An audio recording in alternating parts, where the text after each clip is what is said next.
Perkenalkan, nama saya Dewanda Asra Efra Safrizal dengan NPM 22206011114, dan di sini saya dengan rekan saya.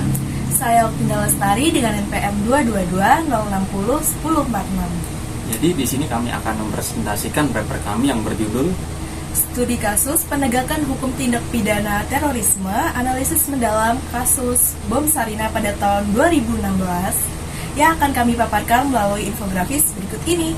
Terorisme adalah perbuatan yang menggunakan kekerasan atau ancaman kekerasan yang menimbulkan suasana teror atau rasa takut secara meluas, yang dapat menimbulkan korban yang bersifat massal dan atau menimbulkan kerusakan atau kehancuran terhadap objek vital yang strategis, lingkungan hidup, fasilitas publik atau fasilitas internasional dengan motif ideologi, politik, atau gangguan keamanan. Peristiwa bom Sarinah pada tahun 2016 menjadi salah satu tragedi terorisme yang paling memilukan di Indonesia. Tragedi ini menelan banyak korban jiwa dan menimbulkan kerugian materi yang signifikan. Video ini bertujuan untuk menganalisis secara mendalam mengenai kasus bom Sarinah 2016 dari berbagai aspek. Seperti yang pertama, kronologi kejadian, yang kedua, pelaku dan persiapan serangan, yang ketiga, proses penyidikan dan pengadilan, lalu yang keempat, respon pemerintah dan penegakan hukum, lalu yang kelima ada dampak sosial politik, dan yang terakhir ada saran. Kronologinya, serangan bom Sarinah pada tahun 2016 adalah salah satu kejadian terorisme yang paling memilukan dan menggemparkan Indonesia, menimbulkan rasa takut dan ketakutan yang mendalam di kalangan masyarakat. Pada tanggal 14 Januari 2016, serangan bom ini terjadi di Jalan MH Tamrin, Jakarta yang menjadi lokasi strategis dan ramai di kota besar ini. Dalam serangan ini, 8 orang tewas dan puluhan lainnya mengalami luka-luka yang parah, sehingga menimbulkan rasa simpati dan solidaritas yang luas dari masyarakat Indonesia dan internasional. Serangan ini menunjukkan betapa seriusnya ancaman terorisme bagi keamanan nasional dan internasional. Terorisme merupakan ancaman yang tidak hanya mengancam keamanan dan ketentraman masyarakat, tetapi juga mengancam stabilitas politik dan ekonomi suatu negara.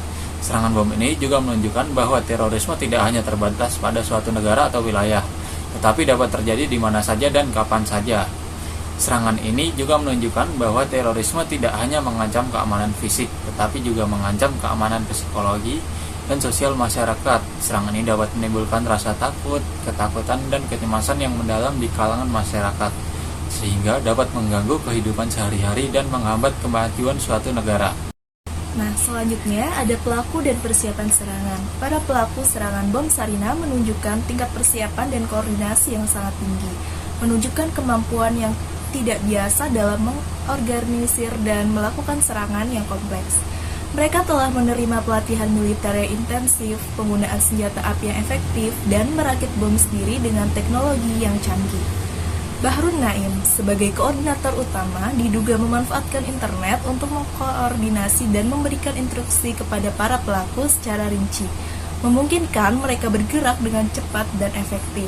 Serangan ini direncanakan dengan cermat, termasuk pemilihan waktu dan lokasi strategi yang tepat untuk memaksimalkan dampak dan mencapai tujuan yang diinginkan. Dalam proses ini, para pelaku juga menggunakan komunikasi yang efektif dan strategi yang cerdas untuk menghindari deteksi dan mengantisipasi reaksi dari pihak yang berwenang. Lalu ada proses penyidikan dan pengadilan. Kasus bom Sarinah 2016 menunjukkan upaya serius aparat penegak hukum Indonesia dalam menangani ancaman terorisme. Proses ini dilakukan berdasarkan Undang-Undang Nomor 15 Tahun 2003 tentang pemberantasan tindak pidana terorisme yang merupakan dasar hukum utama dalam penyelidikan, penangkapan, dan penuntutan pelaku terorisme di Indonesia pada waktu itu. Lalu, ada penyelidikan oleh Detasemen 88 Anti Teror Polri. Detasemen 88 Anti Teror Polri adalah unit elit yang dibentuk untuk menangani terorisme, memainkan peran kunci dalam penyelidikan kasus bom Sarinah. Mereka melakukan penyidikan komprehensif yang menyangkut pengumpulan barang bukti di lokasi kejadian, identifikasi dan penangkapan tersangka, serta pelacakan jaringan terorisme yang terlibat. Aman Abdurrahman dan Bahrun Naim, dua tokoh kunci dalam serangan ini, ditetapkan sebagai tersangka utama. Yang pertama, Aman Abdurrahman diduga sebagai otak di balik serangan ini, memberikan inspirasi dan instruksi kepada para pelaku. Lalu yang kedua, Bahrun Naim dituduh sebagai perakit bom yang digunakan dalam serangan tersebut. Penyidikan ini menunjukkan kemampuan Datasemen 88 dalam mengidentifikasi dan menahan para pelaku dengan cepat menggunakan metode intelijen dan penegakan hukum yang canggih. Lalu ada proses pengadilan. Setelah penangkapan, para tersangka dihadapkan di Pengadilan Negeri Jakarta Pusat. Pengadilan Negeri ini berperan sebagai institusi yang meriksa, mengadili, dan memutus perkara terorisme.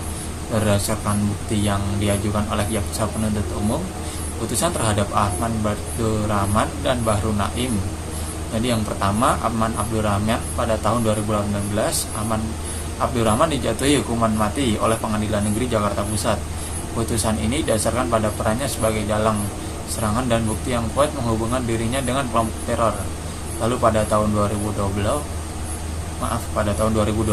hukuman ini diubah menjadi penjara seumur hidup. Perubahan ini dilakukan melalui proses banding dan pertimbangan oleh pengadilan yang lebih tinggi. Lalu yang kedua, Bahru Naim, sama halnya dengan Ahmad Abdurrahman. Bahru Naim dijatuhi hukuman mati pada tahun 2018. Pengadilan menemukan cukup bukti bahwa dia adalah perakit bom dan memainkan peran kunci dalam serangan ini. Selanjutnya, hukuman bagi terdakwa lain. Selain Ahmad Abdurrahman dan Bahru Naim, terdakwa lain juga diadili dan dijatuhi hukuman yang bervariasi berdasarkan tingkat keterlibatan mereka dalam serangan. Hukuman tersebut berkisar dari 6 tahun penjara hingga penjara seumur hidup.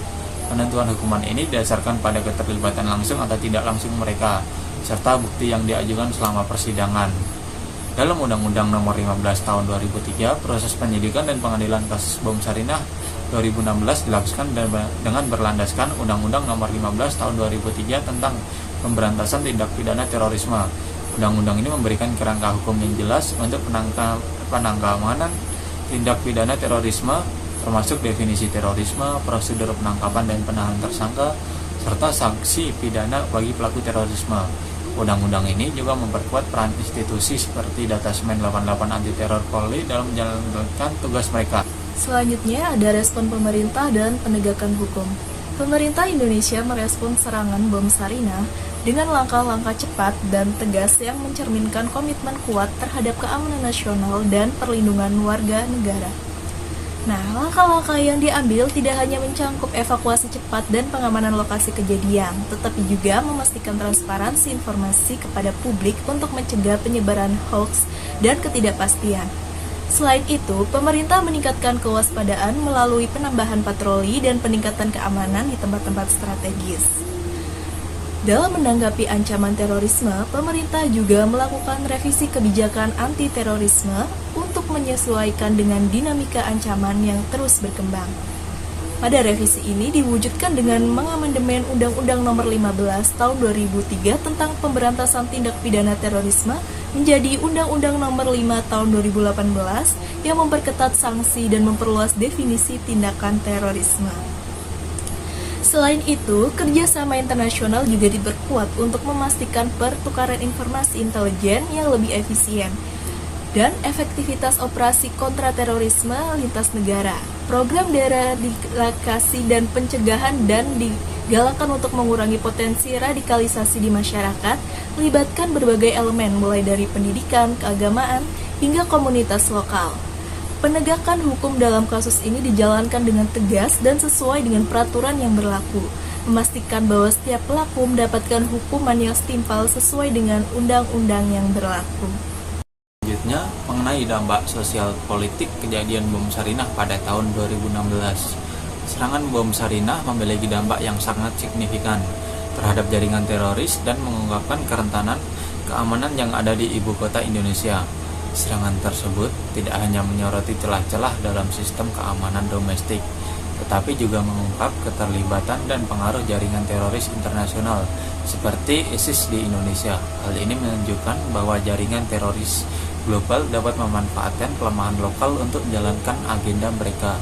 Dampak sosial dan politik dari serangan tersebut masih terasa hingga saat ini, dengan masyarakat yang menjadi lebih waspada dan pemerintah yang harus terus memperkuat kebijakan dan strategi keamanan nasional.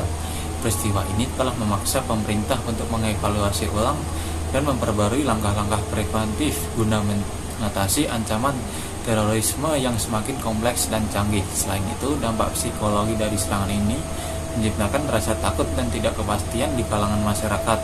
yang pada gilirannya memengaruhi stabilitas sosial dan politik. Langkah-langkah preventif yang lebih efektif menjadi semakin penting, termasuk peningkatan koordinasi antara lembaga keamanan, penguatan kerjasama internasional dalam berbagai intelijen, serta implementasi program deradikalisasi yang komprehensif. Pemerintah juga perlu meningkatkan pendidikan dan penyadaran di masyarakat tentang bahaya radikalisasi dan pentingnya toleransi untuk mencegah munculnya ideologi ekstremis di masa depan. Kemudian, mengenai penyampaian saran menurut kelompok kami yaitu dengan upaya pencegahan terorisme yang lebih efektif, kesiapsiagaan yang tinggi, serta kerjasama antar lembaga keamanan dan masyarakat menjadi kunci utama dalam menanggulangi ancaman terorisme di masa depan. Pencegahannya efektif memerlukan pendekatan yang komprehensif dan berkelanjutan termasuk peningkatan intelijen, pengawasan yang lebih ketat, serta penguatan undang-undang yang relevan. Selain itu, perlu adanya program-program pendidikan dan penyuluhan di masyarakat untuk meningkatkan kesadaran akan budaya terorisme dan cara mengenali tanda-tanda awal radikalisasi. Selanjutnya, kesiapsiagaan yang tinggi dapat dicapai melalui pelatihan intensif dan berkelanjutan bagi aparat keamanan serta simulasi rutin untuk menghadapi berbagai skenario serangan teror. Ini termasuk koordinasi yang lebih baik antara berbagai lembaga keamanan seperti polisi militer dan badan intelijen yang memastikan respon yang cepat dan terkoordinasi di saat terjadi ancaman terorisme.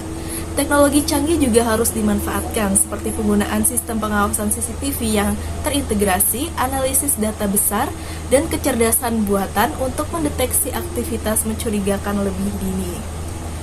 Selanjutnya, kerjasama antara lembaga keamanan dan masyarakat tidak kalah pentingnya. Masyarakat harus dilibatkan secara aktif dalam upaya pencegahan terorisme melalui program kemitraan polisi masyarakat, di mana warga diberdayakan untuk melaporkan aktivitas mencurigakan. Pembentukan satuan tugas keamanan di tingkat lokal yang terdiri dari aparat dan perwakilan masyarakat juga dapat menjadi langkah efektif dalam memperkuat jaringan pengamanan dari bawah.